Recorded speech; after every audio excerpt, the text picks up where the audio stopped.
ವರ್ಷ ಪೂರ್ತಿ ಲಕ್ಷ್ಮಿ ಸಂಪತ್ತು ಮನೆಯಲ್ಲಿ ನೆಲೆಸಲು ಕಾರ್ತಿಕ ಹುಣ್ಣಿಮೆ ದಿನ ಈ ಕೆಲಸ ಮಾಡಿ. ಲಕ್ಷ್ಮಿ ಸದಾ ಮನೆಯಲ್ಲಿ ನೆಲೆಸಿರಬೇಕೆಂದು ಎಲ್ಲರೂ ಬಯಸ್ತಾರೆ. ಆದರೆ ಲಕ್ಷ್ಮಿ ಸುಲಭವಾಗಿ ಒಲಿಯೋದಿಲ್ಲ. ಅದಕ್ಕೊಂದಿಷ್ಟು ಪ್ರಯತ್ನ ನಡೆಸಬೇಕು. ತಾಯಿ ನಿಮ್ಮ ಮೇಲೆ ಕೃಪೆ ತೋರಬೇಕೆಂದರೆ ಏನು ಮಾಡಬೇಕು ಗೊತ್ತಾ? ಕಾರ್ತಿಕ ಮಾಸವಿಡೀ ದೇವಾನುದೇವತೆಗಳನ್ನು ಪ್ರಸನ್ನಗೊಳಿಸಲು ಭಕ್ತರು ಪ್ರಯತ್ನ ನಡೆಸ್ತಾರೆ. ಅದರಲ್ಲೂ ಕಾರ್ತಿಕ ಮಾಸದ ಹುಣ್ಣಿಮೆಗೆ ವಿಶೇಷ ಮಹತ್ವವಿದೆ. ಕಾರ್ತಿಕ ಪೂರ್ಣಿಮೆಯೆಂದು ಭಗವಂತ ವಿಷ್ಣುವನ್ನು ವಿಶೇಷವಾಗಿ ಪೂಜಿಸಲಾಗುತ್ತದೆ. ತಾಯಿ ಲಕ್ಷ್ಮಿ ಭಗವಂತನ ವಿಷ್ಣುವಿನ ಪತ್ನಿ. ಲಕ್ಷ್ಮಿಯನ್ನು ಒಲಿಸಿಕೊಳ್ಳಬೇಕೆಂದರೆ ಜನರು ತುಳಸಿ ಪೂಜೆ ಕೂಡ ಮಾಡಬೇಕು. ನಾವಿಂದು ಕಾರ್ತಿಕ ಮಾಸದ ಹುಣ್ಣಿಮೆ ದಿನ ಲಕ್ಷ್ಮಿಯನ್ನು ಪ್ರಸನ್ನಗೊಳಿಸಲು ಏನೆಲ್ಲ ಮಾಡಬೇಕು? ಕಾರ್ತಿಕ ಪೂರ್ಣಿಮಾ. ಕಾರ್ತಿಕ ಮಾಸದ ಹುಣ್ಣಿಮೆಯನ್ನು ಅತ್ಯಂತ ಮಂಗಳಕರವೆಂದು ಪರಿಗಣಿಸಲಾಗುತ್ತದೆ. ಜ್ಯೋತಿಷ್ಯ ಶಾಸ್ತ್ರದ ಪ್ರಕಾರ ಈ ದಿನದಂದು ಕೆಲವು ಕಾರ್ಯಗಳನ್ನು ಮಾಡುವುದರಿಂದ ಆರ್ಥಿಕ ಸಮೃದ್ಧಿ ಮತ್ತು ಲಕ್ಷ್ಮೀ ದೇವಿಯ ಆಶೀರ್ವಾದ ಸಿಗುತ್ತದೆ. ಕಾರ್ತಿಕ ಪೂರ್ಣಿಮಾವನ್ನು ಈ ವರ್ಷ ನವೆಂಬರ್ನಲ್ಲಿ ಆಚರಿಸಲಾಗುತ್ತದೆ. ವಾಸ್ತವವಾಗಿ ಪ್ರತಿ ತಿಂಗಳು 2 ಏಕಾದಶಿ ಮತ್ತು 1 ಹುಣ್ಣಿಮೆಯ ತಿಥಿ ಇರುತ್ತದೆ. ಆದರೆ ಕಾರ್ತಿಕ ಮಾಸದಲ್ಲಿ ಬರುವ ಏಕಾದಶಿ ಹುಣ್ಣಿಮೆಯ ತಿಥಿಗೆ ವಿಶೇಷ ಮಹತ್ವವಿದೆ. ಕಾರ್ತಿಕ ಮಾಸದ ಶುಕ್ಲ ಪಕ್ಷದ ಏಕಾದಶಿಯನ್ನು ದೇವೋತ್ಥಾನ ಏಕಾದಶಿ ಎಂದು ಕರೆಯಲಾಗುತ್ತದೆ. ವಿಷ್ಣು 4 ತಿಂಗಳ ನಂತರ ಯೋಗನಿದ್ರೆಯಿಂದ ಎಚ್ಚರಗೊಳ್ಳುತ್ತಾನೆ. ಈ 4 ತಿಂಗಳ ಅವಧಿಯಲ್ಲಿ ಚಾತುರ್ಮಾಸ ಎಂದು ಕರೆಯಲಾಗುತ್ತದೆ. ಆದ್ದರಿಂದ ಈ ತಿಂಗಳು ವಿಷ್ಣುವಿಗೆ ಅತ್ಯಂತ ಮಂಗಳಕರವಾಗಿದೆ. ಈ ವರ್ಷ ಕಾರ್ತಿಕ ಪೂರ್ಣಿಮಾ ನವೆಂಬರ್ನಲ್ಲಿ ಬರುತ್ತದೆ. ಕಾರ್ತಿಕ ಪೂರ್ಣಿಮಾ ದಿನ ಶುಭ ಫಲಗಳನ್ನು ಪಡೆಯಲು ಶಾಸ್ತ್ರಗಳಲ್ಲಿ ಕೆಲವು ಕ್ರಮಗಳನ್ನು ಉಲ್ಲೇಖಿಸಲಾಗಿದೆ. ಈ ದಿನದಂದು ಕೆಲವು ಕಾರ್ಯಗಳನ್ನು ಮಾಡುವುದರಿಂದ ಸಂತೋಷ, ಸಂಪತ್ತು ಹಾಗೂ ಗೌರವ ಹೆಚ್ಚಾಗುತ್ತದೆ ಎಂದು ನಂಬಲಾಗಿದೆ. ಕಾರ್ತಿಕ ಪೂರ್ಣಿಮಾ ದಿನದಂದು ಯಾವ ಪರಿಹಾರ ಕ್ರಮಗಳನ್ನು ತೆಗೆದುಕೊಳ್ಳಬೇಕು ಎಂಬುದನ್ನು ತಿಳಿಯಿರಿ. ತುಳಸಿಗೆ ನೀರು ಅರ್ಪಿಸಬೇಕು. ಕಾರ್ತಿಕ ಮಾಸದ ಪ್ರತಿದಿನ ತುಳಸಿಗೆ ಪೂಜೆ ಮಾಡಬೇಕು. ಪ್ರತಿದಿನ ಬೆಳಗ್ಗೆ ಹಾಗೂ ಸಂಜೆ ದೀಪವನ್ನು ಬೆಳಗಬೇಕು. ಇದು ಸಾಧ್ಯವಾಗಲಿಲ್ಲ ಎನ್ನುವವರು ಕಾರ್ತಿಕ ಮಾಸದ ಹುಣ್ಣಿಮೆ ದಿನ ತುಳಸಿ ಮುಂದೆ ದೀಪ ಬೆಳಗಬೇಕು. ತುಳಸಿ ಪೂಜೆ ಮಾಡಬೇಕು. ತುಳಸಿ ಗಿಡವನ್ನು ಹಿಂದೂ ಧರ್ಮದಲ್ಲಿ ಪೂಜಿಸಲಾಗುತ್ತದೆ. ತುಳಸಿ ಗಿಡಕ್ಕೆ ನಿತ್ಯ ಪೂಜೆ ಮಾಡಬೇಕು. ಆದರೆ ಕಾರ್ತಿಕ ಪೂರ್ಣಿಮೆಯೆಂದು ತುಳಸಿಯನ್ನು ಪೂಜಿಸುವುದು ತುಂಬಾ ಪ್ರಯೋಜನಕಾರಿ ಎಂದು ಪರಿಗಣಿಸಲಾಗಿದೆ. ಕಾರ್ತಿಕ ಪೂರ್ಣಿಮೆಯೆಂದು ತುಳಸಿಗೆ ನೀರನ್ನು ಅರ್ಪಿಸಿ ಸಂಜೆ ತುಳಸಿಯ ಬಳಿ ತುಪ್ಪದ ದೀಪವನ್ನು ಹಚ್ಚಬೇಕು. ತುಳಸಿಗೆ ನಿತ್ಯವೂ ನೀರು ನೈವೇದ್ಯ ಮಾಡಿ ದೀಪ ಬೆಳಗಿಸುವುದರಿಂದ ಜೀವನದಲ್ಲಿ ನೆಮ್ಮದಿ ಸಿಗುತ್ತದೆ ಎಂಬ ನಂಬಿಕೆ ಇದೆ. ಲಕ್ಷ್ಮೀ ಸ್ತೋತ್ರ ಪಠಿಸಿ. ಕಾರ್ತಿಕ ಪೂರ್ಣಿಮೆಯೆಂದು ವಿಷ್ಣು ಸಹಸ್ರನಾಮ ಮತ್ತು ಲಕ್ಷ್ಮೀ ಸ್ತೋತ್ರಗಳನ್ನು ಪಠಿಸಬೇಕು. ಇದಾದ ನಂತರ ಸಂಜೆ ದೀಪವನ್ನು ದಾನ ಮಾಡಬೇಕು. ಇದನ್ನು ಮಾಡುವುದರಿಂದ ಜೀವನದಲ್ಲಿ ಆರ್ಥಿಕ ಸಮೃದ್ಧಿಯನ್ನು ತರುತ್ತದೆ ಎಂದು ನಂಬಲಾಗಿದೆ. ಇದರೊಂದಿಗೆ ವಿಷ್ಣು ಮತ್ತು ಲಕ್ಷ್ಮೀ ದೇವಿಯ ವಿಶೇಷ ಕೃಪೆಗೆ ಪಾತ್ರರಾಗುತ್ತಾರೆ. ಸೂರ್ಯನಿಗೆ ನೀರು ಅರ್ಪಿಸಿ. ಕಾರ್ತಿಕ ಪೂರ್ಣಿಮೆಯೆಂದು ಸೂರ್ಯನಿಗೆ ನೀರನ್ನು ಅರ್ಪಿಸಬೇಕು. ಸೂರ್ಯನಿಗೆ ನೀರನ್ನು ಅರ್ಪಿಸುವುದು ಅದೃಷ್ಟವನ್ನು ತರುತ್ತದೆ ಎಂದು ನಂಬಲಾಗಿದೆ.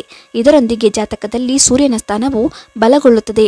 ಗಂಗಾ ಅಥವಾ ಯಾವುದೇ ಪವಿತ್ರ ನದಿಯಲ್ಲಿ ಸ್ನಾನ ಮಾಡಿದ ನಂತರ ಸೂರ್ಯನಿಗೆ ಅರ್ಘ್ಯವನ್ನು ಅರ್ಪಿಸುವುದರಿಂದ ಹಿಂದಿನ ಜನ್ಮದಲ್ಲಿ ಮಾಡಿದ ಪಾಪಗಳು ದೂರವಾಗುತ್ತವೆ. ದೀಪದಾನ ಮಾಡಿ. ಕಾರ್ತಿಕ ಪೂರ್ಣಿಮೆಯೆಂದು ದೀಪವನ್ನು ದಾನ ಮಾಡುವುದು ಅತ್ಯಂತ ಮಂಗಳಕರವೆಂದು ಪರಿಗಣಿಸಲಾಗಿದೆ. ನೀವು ಬಯಸಿದರೆ ಯಾವುದೇ ನದಿ ಅಥವಾ ಕೊಳದಲ್ಲಿ ದೀಪವನ್ನು ದಾನ ಮಾಡಬಹುದು. ಅದು ಸಾಧ್ಯವಾಗದಿದ್ದರೆ ತುಳಸಿಯ ಮುಂದೆ ದೀಪ ಇಡಬಹುದು.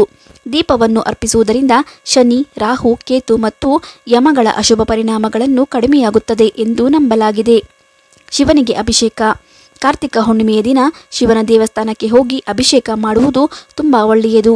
ಶಿವಲಿಂಗಕ್ಕೆ ಹಾಲು, ಗಂಗಾಜಲ, ಜೇನು, ಮೊಸರು ಮುಂತಾದವುಗಳಿಂದ ಅಭಿಷೇಕ ಮಾಡುವುದರಿಂದ ಜೀವನದಲ್ಲಿ ತೊಂದರೆಗಳು ದೂರವಾಗುತ್ತವೆ. ನಿಮಗೆ ಶಿವನ ಅನಂತ ಕೃಪೆ ಸಿಗುತ್ತದೆ. ಶಿವನು ಕಾರ್ತಿಕ ಹುಣ್ಣಿಮೆಯೆಂದು ತ್ರಿಪುರಾಸುರ ಎಂಬ ರಾಕ್ಷಸನನ್ನು ಸಂಹರಿಸಿದನೆಂದು ಪುರಾಣಗಳು ಹೇಳುತ್ತವೆ. ಆದ್ದರಿಂದಲೇ ಇದು ಶಿವನ ಆರಾಧನೆಯು ಗಮನಾರ್ಹ ಫಲಿತಾಂಶಗಳನ್ನು ನೀಡುತ್ತದೆ. ಅಕ್ಕಿ ದಾನ. ಕಾರ್ತಿಕ ಪೂರ್ಣಿಮೆಯ ಪವಿತ್ರ ದಿನದಂದು ಬಡವರಿಗೆ ಅಕ್ಕಿ ದಾನ ಮಾಡಬೇಕು. ಅಕ್ಕಿ ದಾನ ಮಾಡಿದರೆ ಚಂದ್ರನು ಪ್ರಸನ್ನನಾಗುವನು. ಜೊತೆಗೆ ಕುಂಡಲಿಯಲ್ಲಿ ಚಂದ್ರದೋಷ ಇದ್ದರೆ ನಿವಾರಣೆಯಾಗುವುದು. ಅಕ್ಕಿಯ ದಾನವು ಮನೆಯಲ್ಲಿ ಸಮೃದ್ಧಿ ಹಾಗೂ ಆರೋಗ್ಯ, ಸಂಪತ್ತನ್ನು ತಂದುಕೊಡುವುದು ಎಂದು ಹೇಳಲಾಗುತ್ತದೆ. ಕಾರ್ತಿಕ ಹುಣ್ಣಿಮೆಯೆಂದು ಅರಳಿ ಮರದ ಪೂಜೆ. ಕಾರ್ತಿಕ ಹುಣ್ಣಿಮೆಯ ದಿನದಂದು ಲಕ್ಷ್ಮೀ ದೇವಿಯು ಅರಳಿ ಮರದ ಮೇಲೆ ಸಂತೋಷದ ಭಂಗಿಯಲ್ಲಿ ವಾಸಿಸುತ್ತಾಳೆ ಎನ್ನಲಾಗುತ್ತದೆ. ಹಾಗಾಗಿ ಆ ದಿನ ಬೆಳಗ್ಗೆ ಸ್ನಾನ ಮಾಡಿ ಮತ್ತು ಆಹಾರವನ್ನು ತೆಗೆದುಕೊಳ್ಳುವ ಮೊದಲು ಅರಳಿ ಮರದ ಮೇಲೆ ಹಾಲಿನೊಂದಿಗೆ ಬೆರೆಸಿದ ಸಕ್ಕರೆಯನ್ನು ಅರ್ಪಿಸಿ. ಹೀಗೆ ಮಾಡುವುದರಿಂದ ತಾಯಿ ಲಕ್ಷ್ಮಿ ನಿಮ್ಮ ನಡೆಗೆ ಸಂತೃಪ್ತಳಾಗುತ್ತಾಳೆ. ಅವಳ ಕೃಪೆಯಿಂದ ನಿಮ್ಮ ಜೀವನ ಎಲ್ಲ ಆರ್ಥಿಕ ಬಿಕ್ಕಟ್ಟುಗಳು ನಿವಾರಣೆಯಾಗುತ್ತವೆ. ಪಾಯಸ ಅರ್ಪಿಸಿ. ಕಾರ್ತಿಕ ಹುಣ್ಣಿಮೆಯ ದಿನ ಲಕ್ಷ್ಮೀ ದೇವಿಗೆ ಕೇಸರಿಯನ್ನು ಅರ್ಪಿಸಿ ಮತ್ತು ಸಂಭ್ರಮದಿಂದ ಲಕ್ಷ್ಮೀ ಮಾತೆಯನ್ನು ಪೂಜಿಸಿ. ಪೂಜೆಯಲ್ಲಿ ಹಳದಿ ಬಳೆಗಳನ್ನು ಅರ್ಪಿಸಿ ಮತ್ತು ಮರುದಿನ ಬೆಳಗ್ಗೆ ಅವುಗಳನ್ನು ದುಡ್ಡಿರುವ ಲಾಕರ್ನಲ್ಲಿಡಿ. ಹೀಗೆ ಮಾಡುವುದರಿಂದ ವರ್ಷವಿಡೀ ನಿಮ್ಮ ಮನೆಯಲ್ಲಿ ಸಂತೋಷ ಮತ್ತು ಸಮೃದ್ಧಿ ಇರುತ್ತದೆ ಮತ್ತು ತಾಯಿ ಲಕ್ಷ್ಮಿ ನಿಮಗೆ ದಯೆ ತೋರಿಸುತ್ತಾಳೆ. ಚಂದ್ರನನ್ನು ಪೂಜಿಸಿ. ಹುಣ್ಣಿಮೆಯ ದಿನದಂದು ಚಂದ್ರನನ್ನು ಪೂಜಿಸುವುದು ವಿಶೇಷ ಪ್ರಯೋಜನಗಳನ್ನು ನೀಡುತ್ತದೆ. ಚಂದ್ರನಿಗೆ ಆರ್ಘ್ಯ ಅರ್ಪಿಸುವ ಮೂಲಕ ತಾಯಿ ಲಕ್ಷ್ಮೀ ಕೃಪೆಯ ವಿಶೇಷ ಪ್ರಯೋಜನವನ್ನು ನೀವು ಪಡೆಯುವಿರಿ. ಈ ದಿನ ರಾತ್ರಿ ಬೆಳ್ಳಿ ಲೋಟದಲ್ಲಿ ಹಾಲು, ನೀರು, ಸಕ್ಕರೆ ಬೆರೆಸಿ ಮತ್ತು ಬಿಳಿ ಹೂಗಳಿಂದ ಚಂದ್ರನಿಗೆ ಆರ್ಘ್ಯ ಅರ್ಪಿಸಿ ಪೂಜಿಸಿ. ಹೀಗೆ ಮಾಡುವುದರಿಂದ ನಿಮ್ಮ ಜಾತಕದಲ್ಲಿ ಚಂದ್ರನ ಸ್ಥಾನವು ಬಲಗೊಳ್ಳುತ್ತದೆ ಮತ್ತು ತಾಯಿ ಲಕ್ಷ್ಮಿಯ ಕೃಪೆಯಿಂದ ನೀವು ಸಂಪತ್ತನ್ನು ಪಡೆದುಕೊಳ್ಳುತ್ತೀರಿ. ಕಾರ್ತಿಕ ಹುಣ್ಣಿಮೆಯೆಂದು ಇದನ್ನ ಮಾಡಿ. ಕಾರ್ತಿಕ ಹುಣ್ಣಿಮೆಯೆಂದು ನೀವು ನಿಮ್ಮ ಮನೆಯ ಮುಖ್ಯ ಬಾಗಿಲಿಗೆ ಮಾವಿನ ತೋರಣ ಹಾಕಿ ಮತ್ತು ಎರಡೂ ಬದಿಗಳಲ್ಲಿ ಅರಿಶಿನದೊಂದಿಗೆ ಸ್ವಸ್ತಿಕ್ ಗುರುತು ಮಾಡಬೇಕು. ಹೀಗೆ ಮಾಡುವುದರಿಂದ ನಕಾರಾತ್ಮಕ ಶಕ್ತಿಯು ನಿಮ್ಮ ಮನೆಯ ಕಡೆಗೆ ಆಕರ್ಷಿತವಾಗುತ್ತದೆ ಮತ್ತು ತಾಯಿ ಲಕ್ಷ್ಮಿ ನಿಮ್ಮ ಮನೆಗೆ ಬರುತ್ತಾಳೆ. ನಿಮ್ಮ ಮನೆಯಲ್ಲಿ ಸಂಪತ್ತು ಹೆಚ್ಚಾಗುತ್ತದೆ. ನಿಮ್ಮ ಕುಟುಂಬದ ಜನರು ಪ್ರಗತಿ ಹೊಂದುತ್ತಾರೆ. ಕಾರ್ತಿಕ ಹುಣ್ಣಿಮೆಯೆಂದು ನದಿಯಲ್ಲಿ ಹೀಗೆ ಮಾಡಿ. ಕಾರ್ತಿಕ ಹುಣ್ಣಿಮೆಯೆಂದು ಪವಿತ್ರ ನದಿಗಳಿಗೆ ಹೋಗಿ ದೀಪಗಳನ್ನು ತೇಲಿ ಬಿಡುವುದು ತುಂಬಾನೇ ಮುಖ್ಯ ಎಂದು ಪರಿಗಣಿಸಲಾಗಿದೆ. ಇದನ್ನು ಮಾಡುವುದರಿಂದ ನೀವು ಸಾಲದಿಂದ ಮುಕ್ತರಾಗುತ್ತೀರಿ ಮತ್ತು ವಿಷ್ಣುವಿನೊಂದಿಗೆ ತಾಯಿ ಲಕ್ಷ್ಮಿ ಕೂಡ ನಿಮ್ಮೊಂದಿಗೆ ಸಂತೋಷವಾಗಿ ನೆಲೆಸುತ್ತಾಳೆ ಎಂದು ನಂಬಲಾಗಿದೆ. ನಿಮ್ಮ ಸುತ್ತಲೂ ನದಿ ಇಲ್ಲದಿದ್ದರೆ ರಾತ್ರಿ ಇಡೀ ಈಶಾನ್ಯ ಮೂಲೆಯಲ್ಲಿ ಹಸುವಿನ ತುಪ್ಪದ ದೀಪವನ್ನು ಇರಿಸಿ.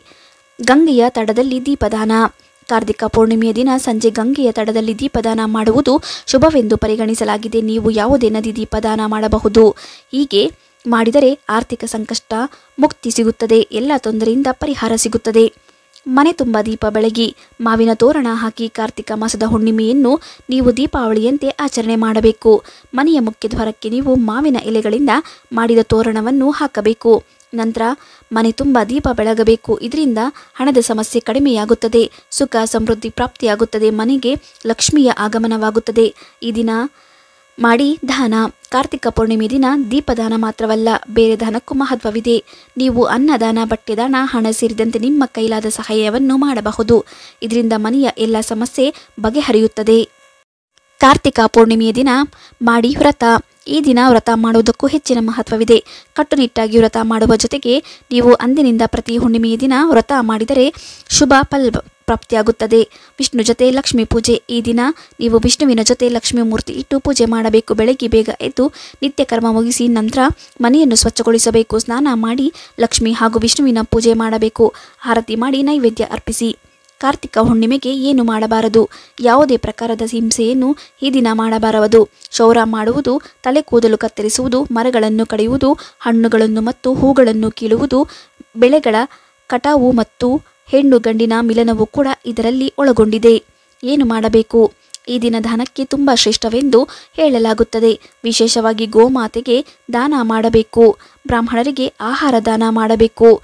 ಈ ದಿನ ಉಪವಾಸವಿದ್ದು ಧಾರ್ಮಿಕ ಕಾರ್ಯಗಳಲ್ಲಿ ತೊಡಗಿಕೊಳ್ಳಬೇಕು. ಮಾಹಿತಿ ಯೂಸ್ಫುಲ್ ಅನಿಸಿದರೆ ಓಂ ಶ್ರೀ ಲಕ್ಷ್ಮೀನಾರಾಯಣ ನಮಃ ಎಂದು ಕಮೆಂಟ್ ಮಾಡಿ. ಮಾಹಿತಿ ಇಷ್ಟ ಆದರೆ ಲೈಕ್ ಮಾಡಿ, ಶೇರ್ ಮಾಡಿ, ನಮ್ಮ ಚಾನೆಲ್ ಸಬ್ಸ್ಕ್ರೈಬ್ ಮಾಡಿ. ಮತ್ತೊಂದು ವಿಡಿಯೋದೊಂದಿಗೆ ಭೇಟಿಯಾಗೋಣ. ಧನ್ಯವಾದಗಳು.